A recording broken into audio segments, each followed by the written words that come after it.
Lastly, Solomon was talking about family history, and Stuart started the prayers with a prayer for the Mildmay Mission Hospital, with whom we have a common ancestor or ancestors, William and Catherine Pennyfather. And it so happens that we have a member of the Mildmay Mission Hospital staff visiting with us this morning. Teri, would you like to come and say hello?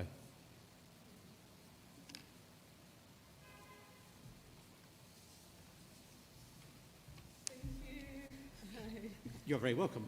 Sorry, I'm a little bit nervous. I wasn't expecting to come up to say hello to everyone.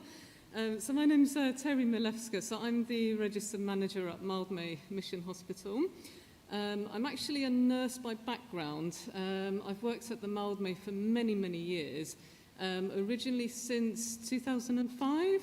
Can I just say it's the most amazing place to work?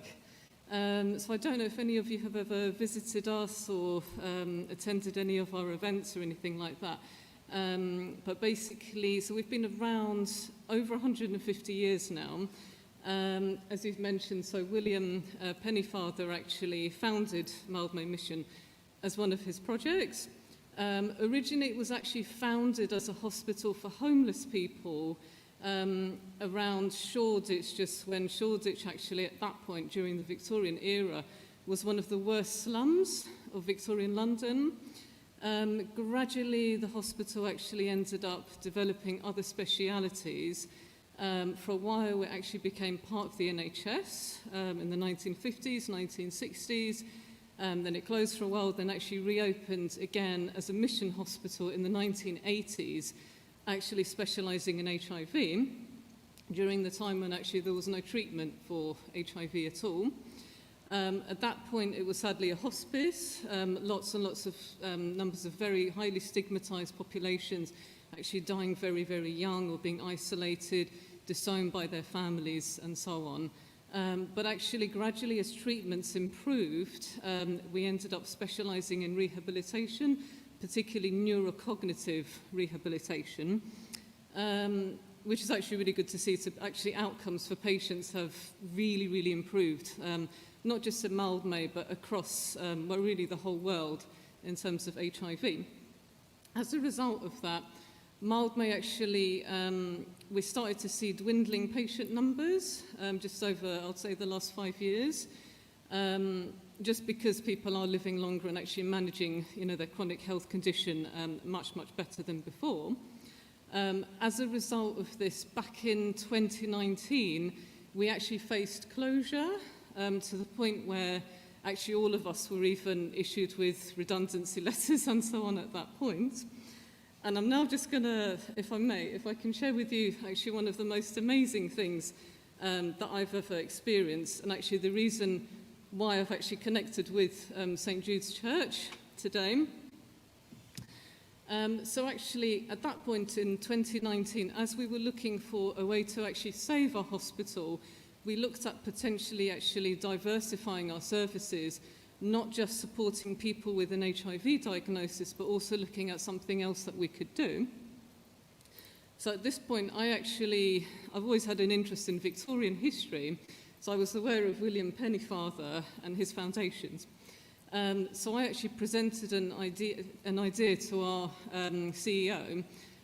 What if Mildmay actually returned to its roots and actually started to provide hospital care to people that were homeless? Because once again, even though now we're obviously not in Victorian times, we're now in 21st century London, we're still seeing, sadly, lots of homeless people in our streets, lots of social deprivation, people that are very much left behind.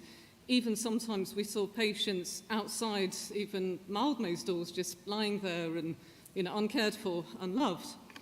So my CEO actually really supported the idea, told me to go ahead and actually research it, but obviously at that time, I didn't have a clue about homeless healthcare or anything about that. Then one day, interestingly, I was sitting, just chatting to two very close work colleagues. They're called Patricia and Justine. Just chatting away.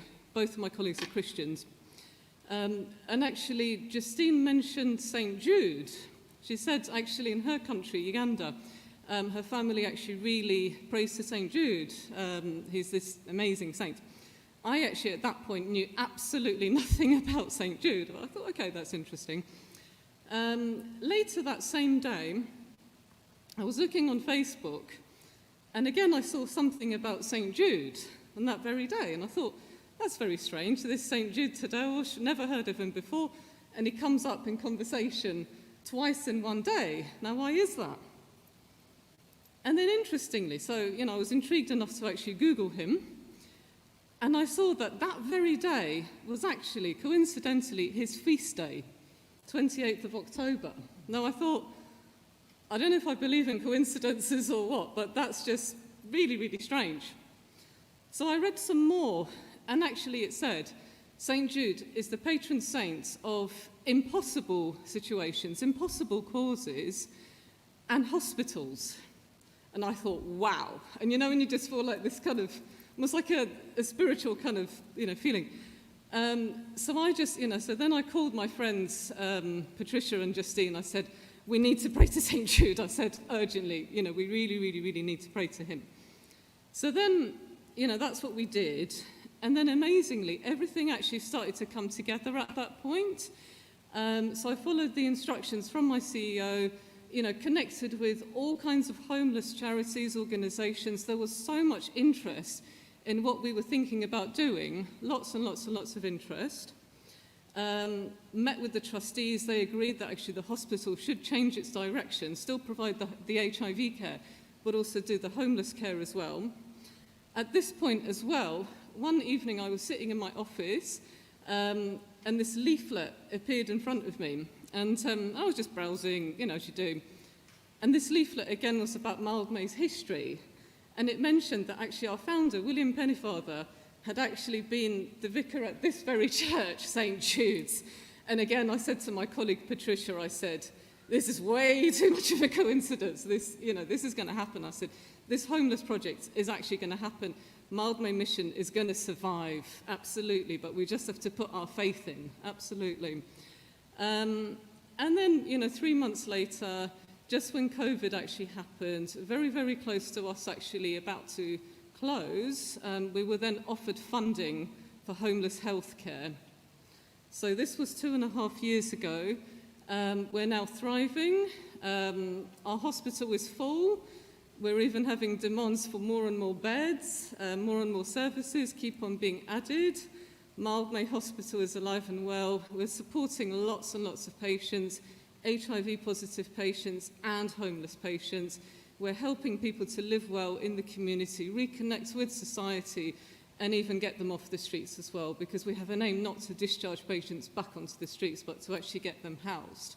It's been a roller coaster of 3 years, I have to say.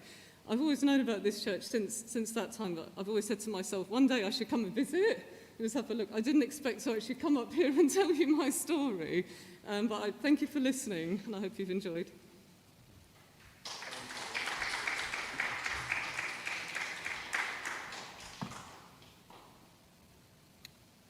Wow. Thank you so much, Teri. That was a very moving story. Let's pray.